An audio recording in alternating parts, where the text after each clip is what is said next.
The greater the expectation, the greater the pressure. It wasn't just enough this fall to be a Rye football player. That's normally a weight in itself. But the 2023 Garnets were saddled with an even greater burden than normal. Not just to win, but to win it all. Dropping from Class A to Class B by enrollment firmly placed a target on the Garnets' back, in the section and on the state level. Mindset didn't change at all. You know, we had high aspirations in A. We're a Rise, a storied program, but it's been quite some time since we've been on top. We're back where we belong on top, and I cannot be more excited. The road to Sunday's state championship victory was rocky at the start. Rye opened the season in week 0 with a loss to Harrison, their rival for the second year in a row. And it's going to go all the way. And what an unfortunate turn of events. Amazing for the Garnet. 3 weeks later, refocused, they lost again, this time to Pleasantville, the 2-time state finalists. But you got to learn from your losses. And if you don't, you're going to have some more. So we just kind of looked at the teams we played and how we were playing and what we could do better. And several of the things we could do better is put more effort into it and stop feeling that everything was entitled to. You had to go out and earn it. And I think that's what these players did. Rye responded after week 4, thanks to a little bit of health and a small dose of humility. The Garnets dominated in October and November and entered their first ever December football game in the Dome, a calm and confident team. You worked your ass off to get to this spot. Think about it. Think of what you've accomplished. Think of what you've done. You got one more accomplishment to do. That's to go out and give your best effort to show me what you're doing. Sunday was the 7th state championship game appearance for the program, but its first since 2008, as Rye looked for its 4th ever state title. Look, I love you guys. You did a great job. Just make it happen. You represent the best of your community. You represent the best of yourself, your parents, your community, and Garnet legacy. You got the Garnets on your side. Let's go. Party pride on 3. 1, 2, 3.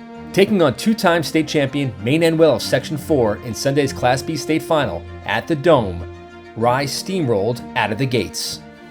On the opening play of the game, it was evident the Rye defensive line was going to give Maine-Endwell problems. And on their ensuing drive, the Garnets capitalized, driving and scoring on a 2-yard keeper and the Wildcat by Iuliano. Rye led 8-0 late in the first quarter. Yeah, we were calm and confident. Obviously, you have nerves coming in here, but you never get too high, you never get too low. We knew what we could do. We had the full confidence coming into this game that we were going to win. We were going to dominate in the fashion we did, and I think that kind of comes with our week of preparation. We had a really good week of preparation. In the second quarter, Rye's defense locked in.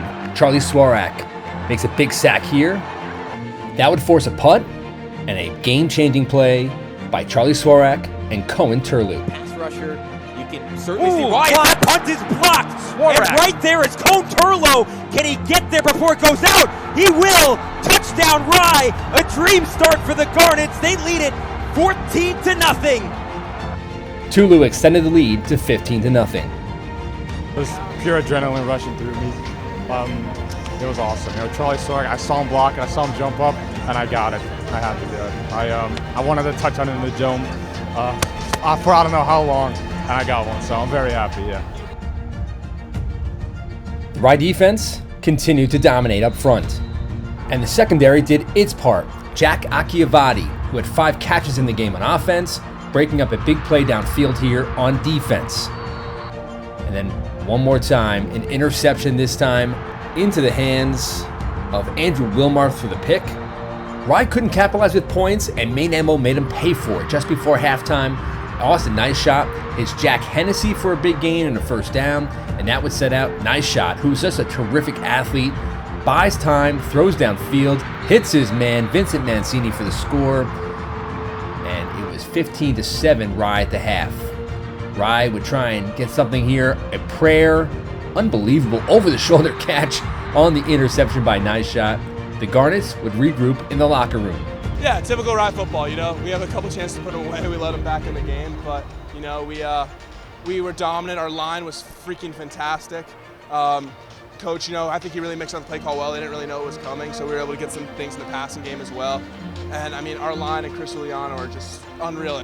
And then out of the gates in the third quarter, Rye would get those points back. A.J. Miller hits Tucker Hess, who's going to go down the sideline. A huge gain down to the 1-yard line for Hess. He had 2 catches for 89 yards, and then a second touchdown run that was set up for Chris Iuliano. Iuliano would run for 103 yards on 29 carries. The defense continuing to dominate. Amir White making a big stick. There he had 6 tackles in the game. He also forced this fumble. Watch this play, stripping the ball carrier and taking it down the sideline deep into Maine-Endwell territory. The Garnets wouldn't score on that possession. They'd fumble at the goal line, but then again, they get the football back. Pass here, it is intercepted. Another postseason interception by Carson Miller, who's going to return it inside the 20-yard line, and that would set up, another Chris Iuliano touchdown out of the Wildcat across the goal line, stretching, extending this lead to 28-7, and the defense for Rye, that was all they needed. Big hits here. Jack Akiavati, as the Rye defense only allowed 76 yards passing, 90 yards on the ground, and just dominates on their way to a 4th New York State championship in Class B. The Garnets not only end a 2-year reign of state champions for Maine-Endwell, but a state-best 34-game winning streak. It's not like we played a shortage of talent. Those guys, they'd won 34 straight for a reason. That was a tremendous team, and we had a tremendous effort, and this is all I could ever ask for. I wanted them to believe that we could do what we did today.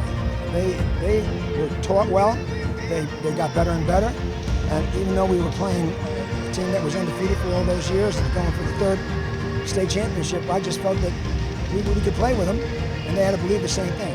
They were taught the techniques, and they were able to perform. The title was number 4 for head coach Dino Gar, who took over his alma mater back in 1976. When the article was published in the Reporter-Dispatch back in that day, he talked about what it would mean. It would be a dream world to take over this program. I had a dream. Playing and coaching for my team at Rye has always been my life dream. So yeah, I imagine. That's the whole thing about when you can imagine, anything can happen, right?